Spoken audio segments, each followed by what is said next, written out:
58 নম্বর প্রশ্ন, কবির সাহেব তার 56,000 টাকার কিছু টাকা বার্ষিক 12% মুনাফায় ও বাকি টাকা 10% মুনাফায় বিনিয়োগ করলেন।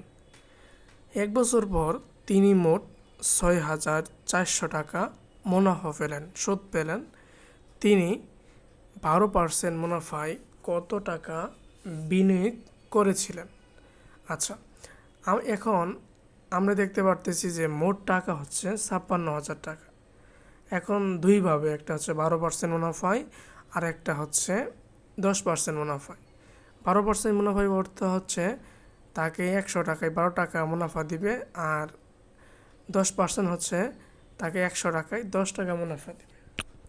তাহলে 12% মুনাফার টাকাটা আমরা কিন্তু জানি না। ধরে নেই,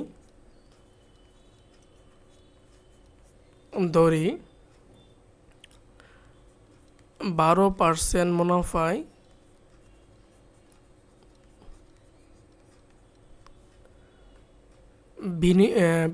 বিনিয়োগ করেছেন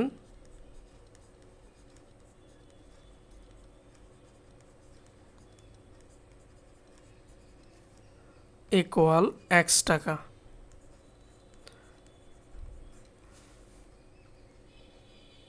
10% মুনাফায় বিনিয়োগ করেছেন কত? X মাইনাস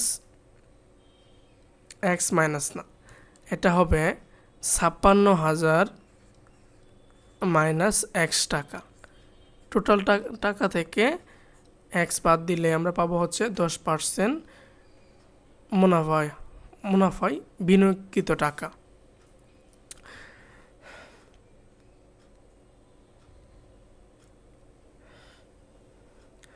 তাহলে শর্ত মতে X এর 10% প্লাস 56,000 মাইনাস X এর 10% না, প্রথমটা হচ্ছে 12%,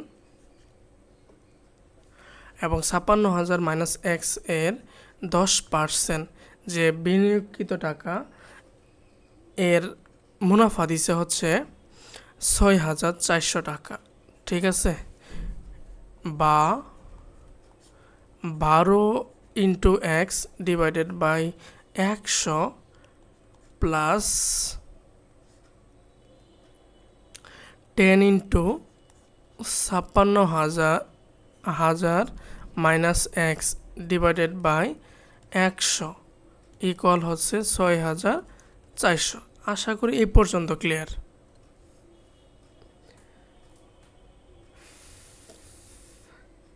এখন আমরা দেখি, যেহেতু হরে 100 আছে, তাহলে 100 দ্বারা গুণ করে দেই,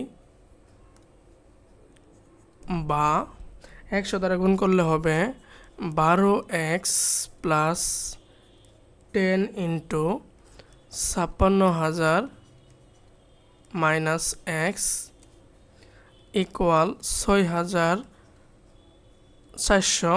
আর দুইটা শূন্য বেড়ে যাবে, যেহেতু 100-র সাথে গুণ করে দিতেছি আমরা, বা 12X প্লাস 5 6 56,000, তাহলে 5,60,000 মাইনাস 10X ইকুয়াল 6,40,000, বা 2X ইকুয়াল থাকবে 6,40,000 থেকে 5,60,000 বাদ দিলে হবে 80,000। অতএব X ইকুয়াল 40,000।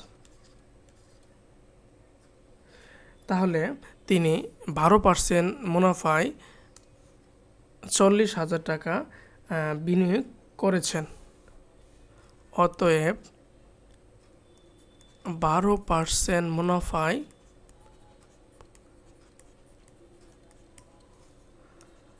40,000 টাকা বিনিয়োগ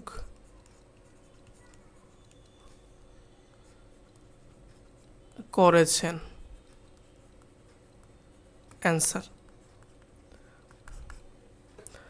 আশা করি ক্লিয়ার।